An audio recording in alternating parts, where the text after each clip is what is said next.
How's it going, guys? And welcome to me freezing my balls off. Of course, I wait to the last minute to winterize my bike. So this is gonna be fun. It's a crisp 40 degrees outside. Gotta love Michigan, October, Halloween day. So yeah. So I'm not gonna go over everything. A lot of it's really self-explanatory, but there's just gonna be a couple steps to this. What we're gonna do is change the oil, which is not a necessary step. It's just one to follow if you want to be a freak like me. Of course, you can use some oil stabilizer too, but I have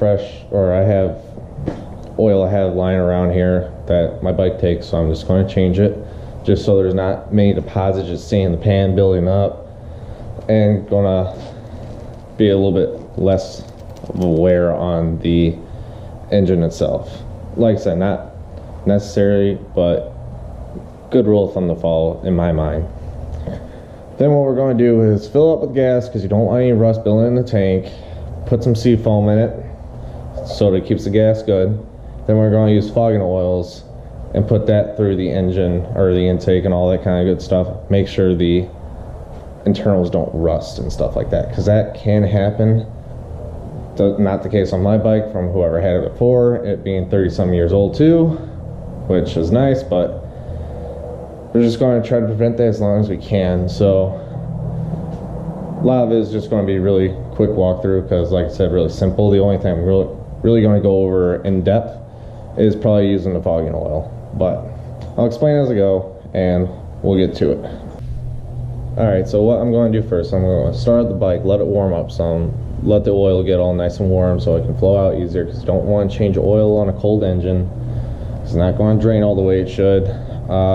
I'm not going to change the filter because I don't really want to go get one, nor do I have one, nor is it that old, so I'm not going to worry about that. Definitely change it for the season coming up, but yeah. Alright, so yeah, bike's all warmed up now, ready to drain the oil, and while I was warming it up, I found out that my radiator is leaking. Cool stuff.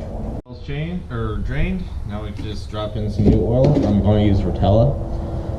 Diesel oil has the same friction modifiers as motorcycle oil for the most part, at least what I know and what everyone on the forums for these bikes say. So we're just going to use that. On this bike specifically, it's 3.1 quarts. Didn't change the filter, so we'll just say 3 quarts, even though it's going to be a little bit more than that it needs, but it should be okay.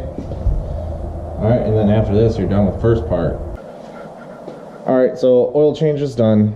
Now what we gotta do is freeze my balls off, get on the bike, take it to a gas station around the corner real quick, get some fresh gas in it. And while we go there, we have to get the sea foam, so you pour it in the tank before you fill up with the gas, just so it mixes properly. And then run it through, make sure it actually circulates through the bike a little bit so it can get on the valves and get inside the cylinders a little bit. So let's do that real quick and keep on going.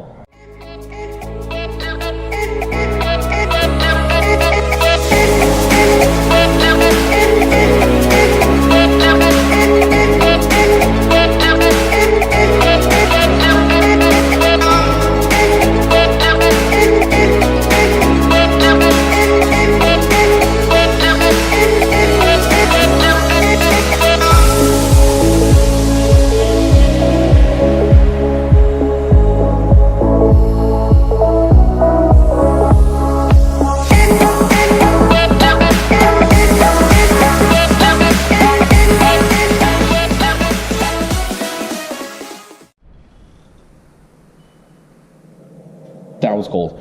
Holy god damn. Oh. Kicker to it is I forgot my gloves at Zep's house. Yeah, so that was fun. Whew. But as you saw, I put in the can of sea foam, or some of it, because you don't need that much. Ran the bike decently so I can get it actually through the bike itself. Oh, anyway. Now that that's done, we can see how to put fogging oil in this thing, because you're supposed to have it running and you're supposed to spray it through the intake so it hits all the throttle bodies, all the valves, all that kind of good junk.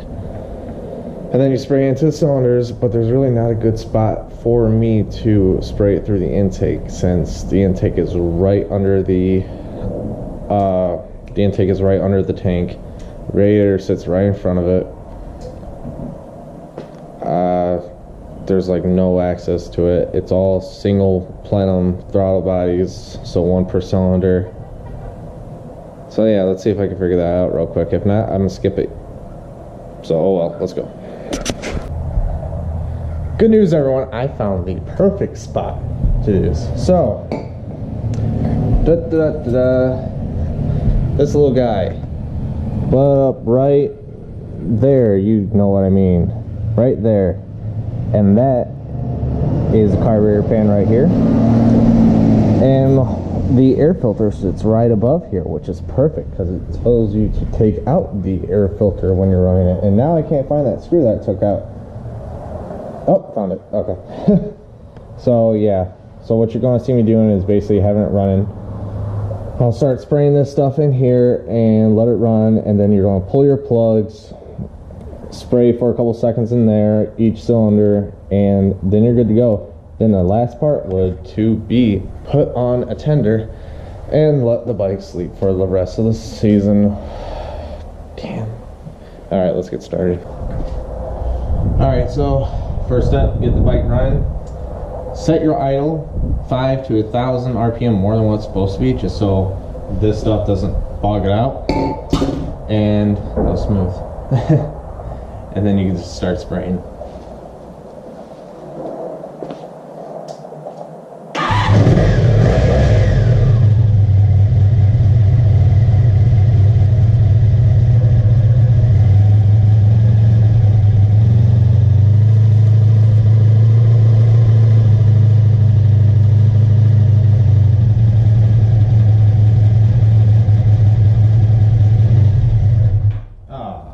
See, I had it set too low.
Alright, I was just doing short little bursts so I don't stall it out. So you're able to keep it running and have it go through the cylinders. As you saw, all the oil was kind of burning right there because you'll get a big plume of smoke out to the pipes. So yeah, that part's done.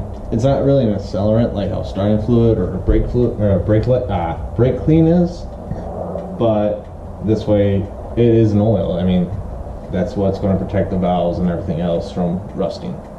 So that's all good. Now what we're just going to do is pull the plugs, spray this in here for a couple seconds, and keep it going. Oh, and what you saw at the end of that process is I was letting it go through a little bit. It says for like 10 seconds. I was more like five or six, and then yeah, you're good to go. But there is one thing I wanted to do before.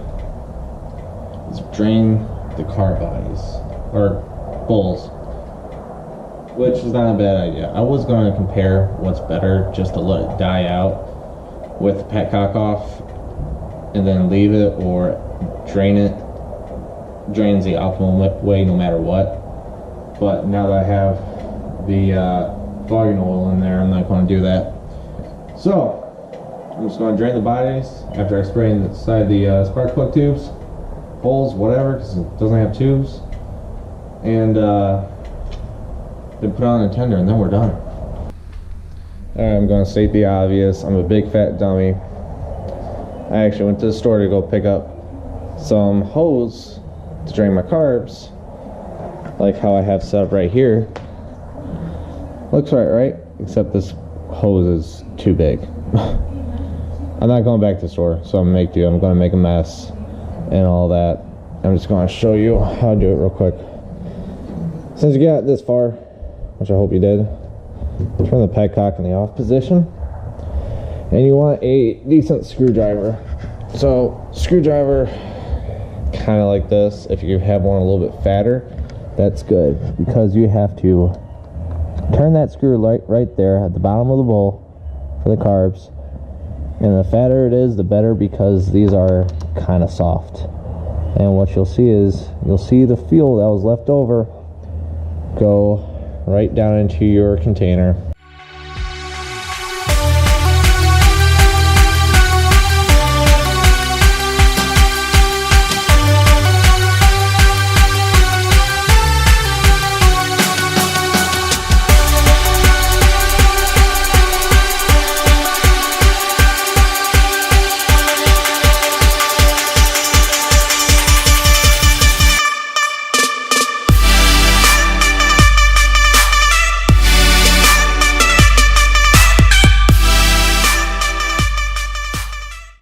So, just to recap, we got gas, change the oil, drain the carbs, use the fogging oil on the internals. That's about the extent what most people will go, but not for the final step. So, gotta get yourself a decent battery tender, just a half amp, 1 amp, 1.5 amp trickle charger, right? It's also a maintainer. So all we're gonna do is just put the leads on the battery, connected to some sort of power supply extension cord somewhere in your garage, and then she's asleep. So let's get down to that.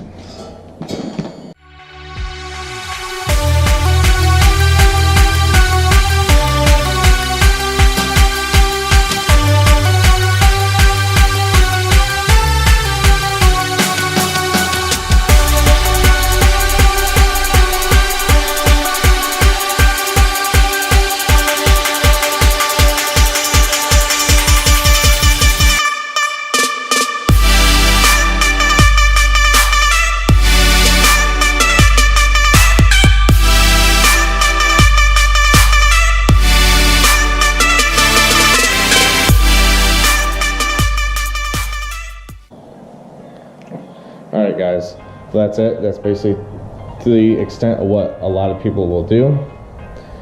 That is a surefire way of making sure your bike stays safe and is able to start up again during the winter or after the winter.